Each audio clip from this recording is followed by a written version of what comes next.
আমি বলছি এবং তোমরাও তার সাথে বলবে। আমি বলার পর তোমরা বলবে। আমরা ফারাক্কা গভর্নমেন্ট আইটিআই এর ছাত্রছাত্রীরা আজ এই ক্রীড়া প্রতিযোগিতায় অংশগ্রহণ করার জন্য সমবেত হয়েছি। আমরা প্রতিজ্ঞা করছি যে আমরা খেলাধুলার ক্ষেত্রে সততা, শৃঙ্খলা এবং ক্রিয়া মনোভাব বজায় রাখব।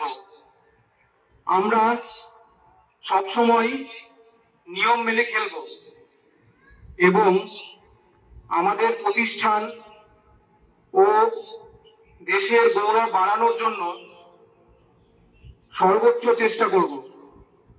জয় হোক সততার, জয় হোক ক্রিয়ার। বন্দে মাতরম। আমরা এবার খেলা